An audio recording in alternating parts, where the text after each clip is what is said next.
दोस्तों, आज की कहानी है गैर मर्द से संबंध। एक अजीबो-गरीब सा केस जज के सामने आया था। ऐसा केस था कि जिसका फैसला करना बहुत ही मुश्किल साबित हो रहा था उनके लिए। यह एक ऐसी महिला की फाइल थी जो अपने वजूद का अधिकार मांग रही थी। जज खुद ही अचकचा गए थे। उन्होंने केस सुनने के बाद सुनवाई के लिए डेट आगे बढ़ा दी और फाइल को घर भेजने के लिए कहकर घर चले गए। रश्मि नाम की एक महिला ने अपने वकील के जरिए अपने पति को एक नोटिस जारी करवाया, जिसमें वह अपने पति से किसी दूसरे व्यक्ति से प्रेम करने के लिए अनुमति मांग रही थी। न केवल दूसरे व्यक्ति से प्रेम के लिए अनुमति मांगना चाहती थी, बल्कि अपनी सभी सीमाएं पार करने की भी सहमति मांग रही थी।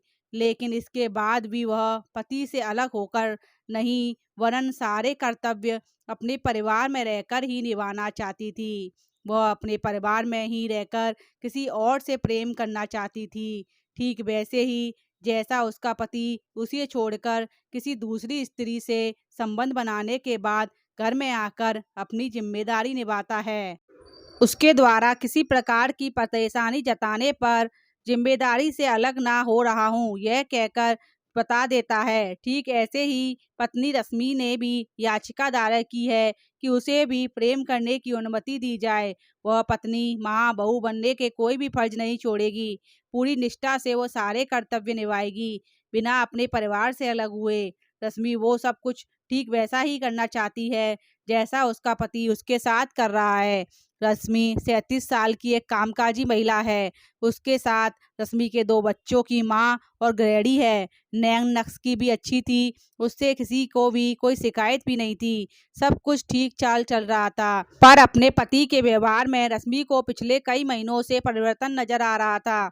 पूछताछ करने पर पति नवीन ने ऑफिस का टेंशन बताया, लेकिन सच कुछ दिनों में सामने आ गया। रश्मि के बार बार पूछने पर नवीन ने स्वीकार किया कि उसका किसी दूसरी स्त्री के साथ संबंध है। रश्मि नाराज हुई तो नवीन ने भी भड़क कर कहा, यार मैं तुमसे अलग थोड़ी हो रहा हूँ। सब कुछ जैसा चल रहा है वैसा ही रहेगा। मैं तुम्हारा ही रहूंगा। बच्चों की परवरिश में कोई कमी नहीं करूंगा। लेकिन उसे भी नहीं नहीं छोड़ सकता। तभी हड़बड़ाकर रश्मि ने अपने आप को बड़ी मुश्किल से संभाला।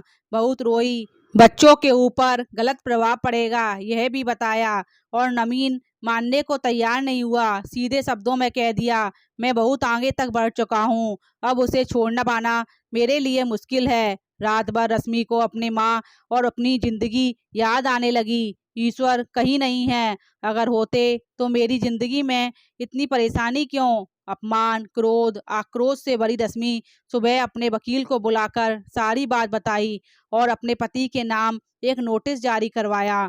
यह बहुत मुश्किल काम था, ठीक इच्छा मृत्यु मांगने के समान। भारतीय समाज में तो इसकी कल्पना भी नहीं की जा सकती, क्योंकि सारी वर्जनाएं, सारी सीमाएं, सारे नियम कायदे सिर्फ स्त्री के लिए होते हैं। तो अब प्रश्न उठता है कि जज साहब क्या निर्णय लेंगे। क्या यह संभव हो पाएगा? रश्मि की मांग जायज़ है? क्या रश्मि को न्याय मिल पाएगा? कमेंट करके हमें ज़रूर बताइए।